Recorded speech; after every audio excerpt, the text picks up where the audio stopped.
Yeah, I did change, and I'm really glad I changed. This one's wife. Who is hacking Catherine and Charlotte? Hello, I'm H.G. Tudor.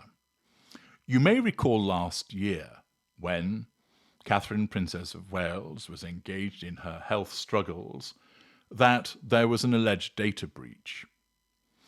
It was the case that an allegation was made that up to 3 staff at the London clinic had accessed her information unlawfully after the princess had abdominal surgery at the private hospital.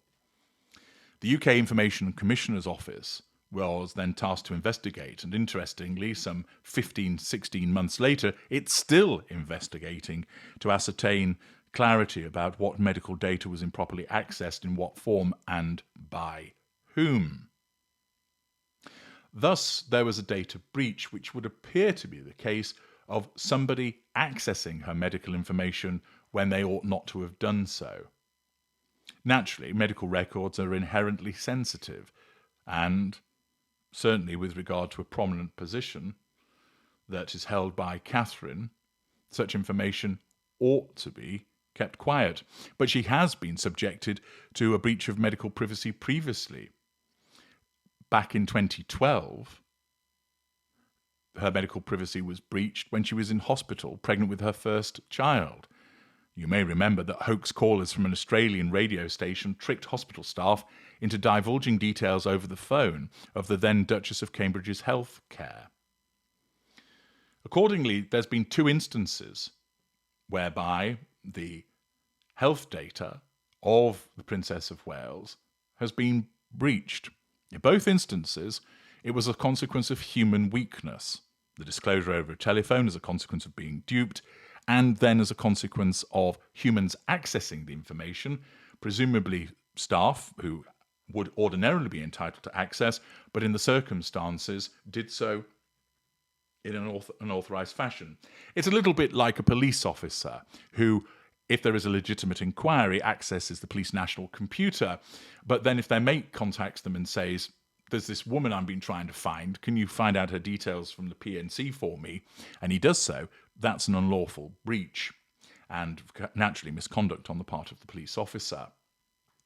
Accordingly, Catherine has suffered these data breaches in the past, but there is now a suggestion that it has gone even further with a rather unsettling overtone in relation to what has been done and, more importantly, who is actually behind it in respect of the hacking of information of not just Catherine, but also her daughter, Princess Charlotte. This information has been doing the rounds on social media the last few days, and a video that was put out probably 6 or so days ago may well have been the start of the source of this information. It was placed on a channel called Celeste IQ, and as at the time of me reporting to you, it's had about 20,000 views. But I know that derivations of this story have appeared on X, and that they have also appeared on other YouTubers commenting about it with slight variations. This video explains that it started with a quiet panic behind palace walls, one that wasn't shared with the public for weeks.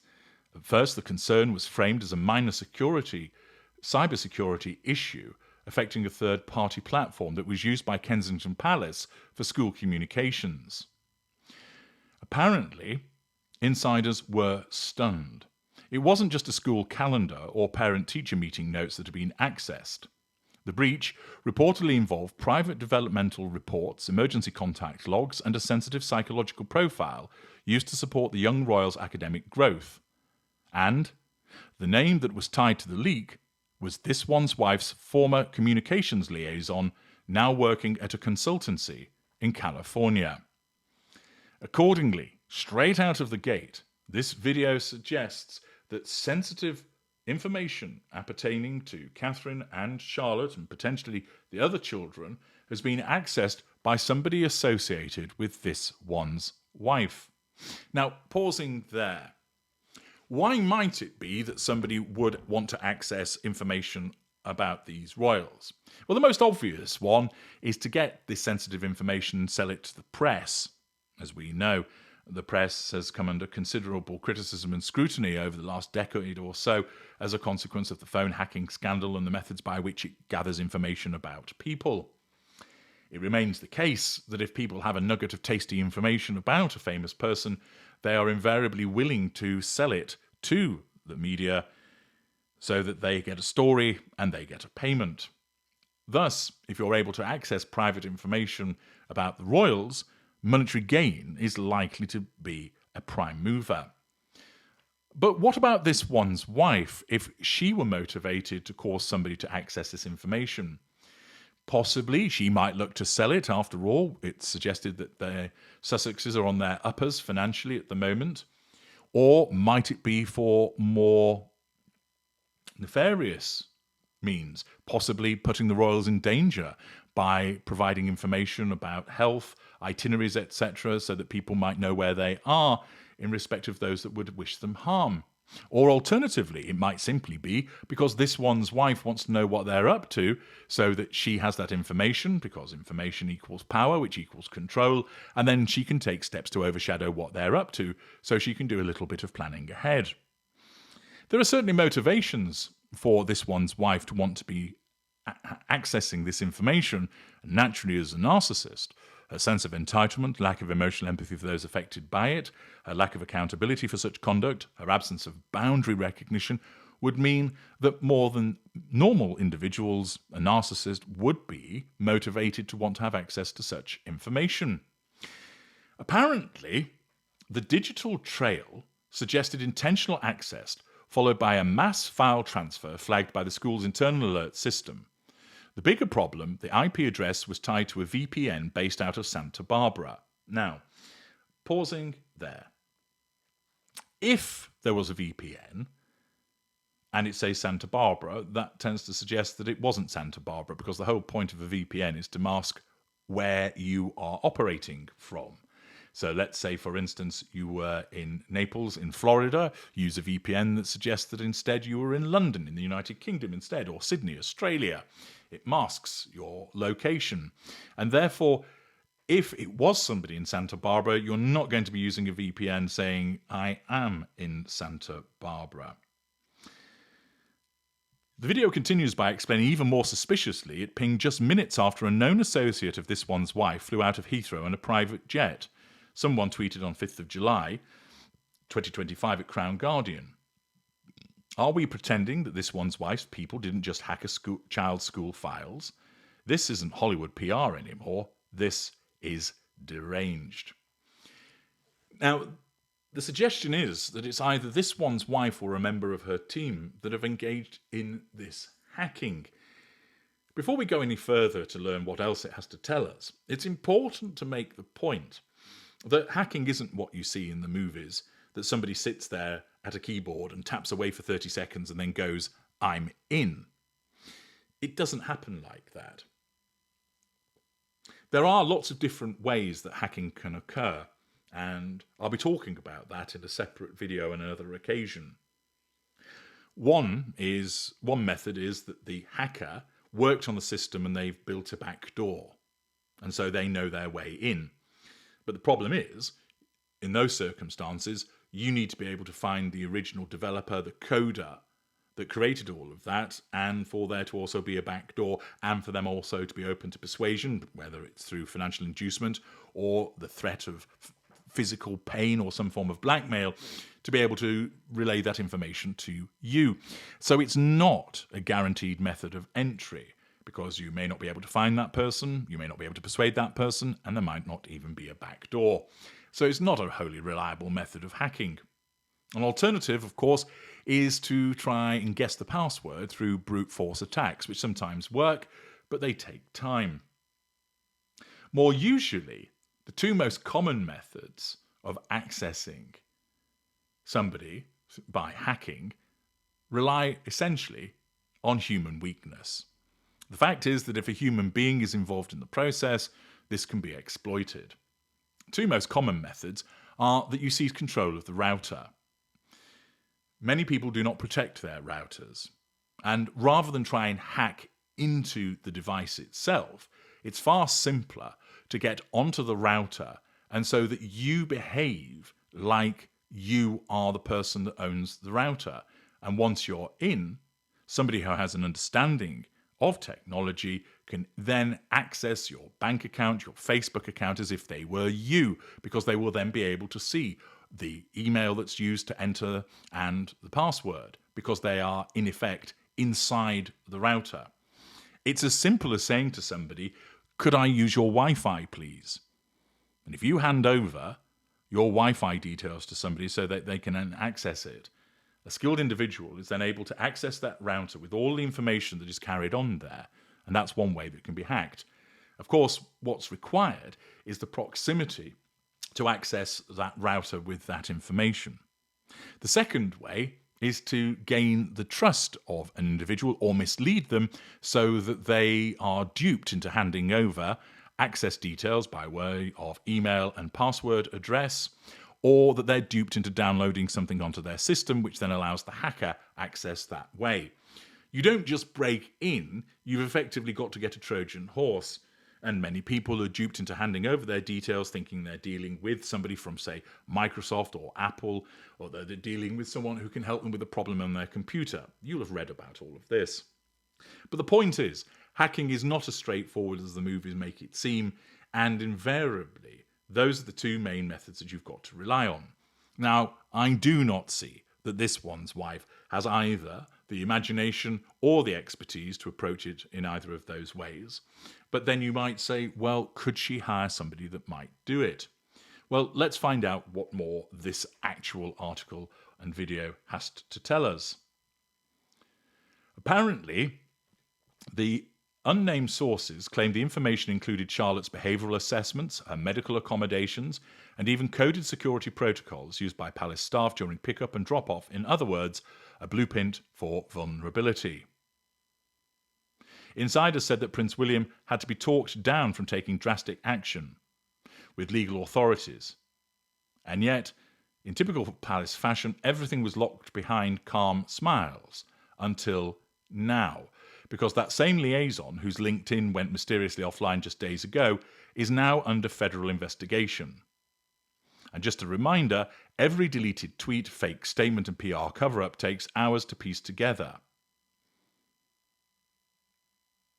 The liaison in question, a woman named Isa Maynard, once a junior member of this one's wife's North American press team during the Sussex's Archewell media push. Now, interestingly enough, there's nobody called Isa Maynard that worked for Archewell, nor, if the name has been said incorrectly, Ailsa Maynard. But apparently, according to this video, she was never in the spotlight, but she had access. In 2023, she suddenly relocated to Los Angeles and started a vague strategic consultancy firm with two other XBR execs, all of whom once worked with this one's wife on a Netflix podcast, Archetypes.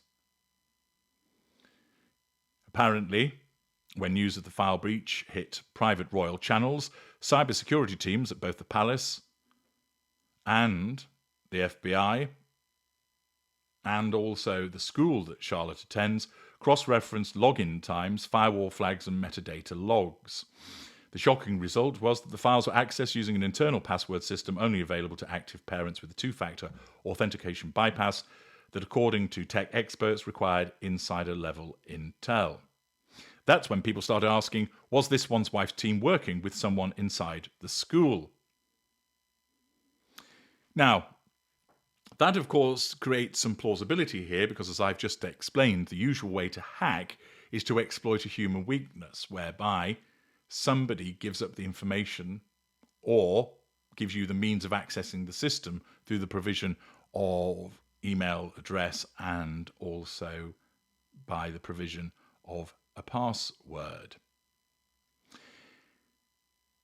The video continues by explaining that the FBI was quietly looped in because despite the British origin of the data, the breach appeared to involve US-based digital infrastructure. The investigation was classified, but a Palace insider reportedly leaked that this was the line William said they could never cross. His daughter, his baby, Charlotte's file reportedly contained a sensitive section marked High Alert, which is used to brief senior royal security about any abnormal behaviour, emotional triggers, or safety vulnerabilities that might impact a child's daily school life. That information, if twisted or leaked, could turn into clickbait. Worse, it could put the young princess in actual danger. When confronted about any links to Isa Menard, this one's wife's current representative issued a vague statement denying any affiliation with unauthorised digital actions and added that this one's wife had no knowledge of these reports, but no one's buying it because the name of the school wasn't public and Charlotte's login ID certainly wasn't.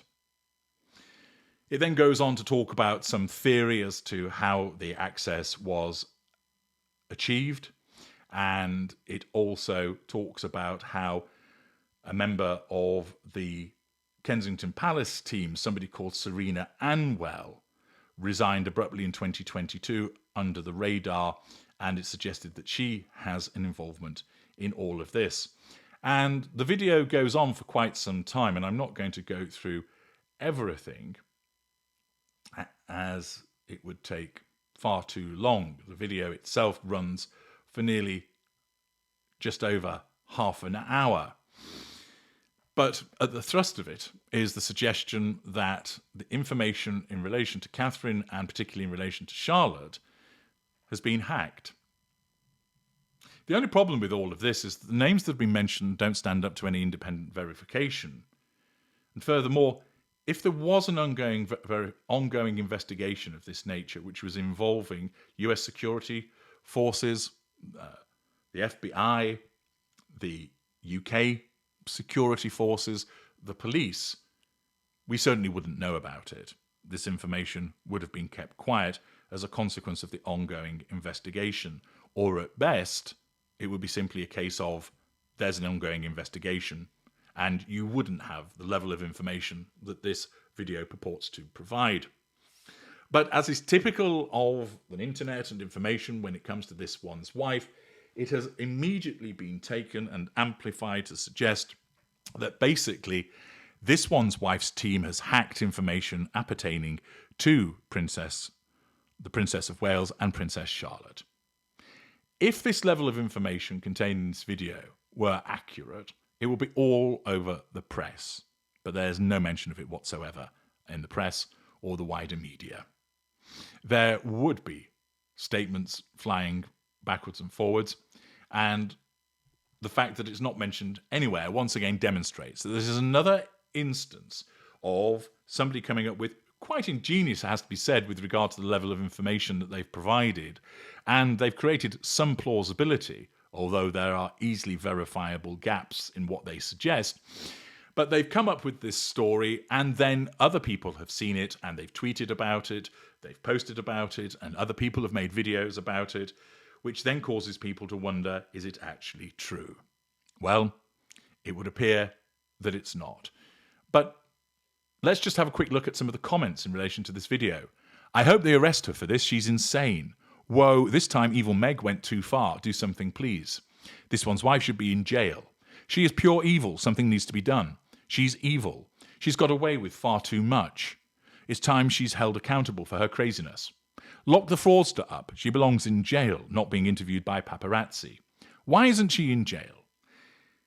And once again, all of these comments are being made without any critical thinking applied to the actual veracity of this activity. No mention of it anywhere else. No verifiable information. And, yet again, it spawns speculation, copycat information, and causes people to then speculate about the fact that it has occurred without any actual confirmation that it has. As you know, I'm not here to defend this one's wife. There's plenty of despicable behaviour that she is engaged in, which enables me to point out how poorly she has behaved and to identify her narcissism. But as I've made clear on so many occasions, this kind of behaviour just plays into her hands because it allows her to perpetuate her victim mentality and allows her to shut down legitimate exposers of her poor behaviour by claiming that they are just as bad as individuals such as this who've created this video. Once again, it's always important to consider the evidence in relation to this one's wife, to look for verifiable evidence, not to rely on ridiculous speculation, because the more that it happens, the easier it then becomes for this one's wife. I'm H.G. Tudor. Thank you for listening.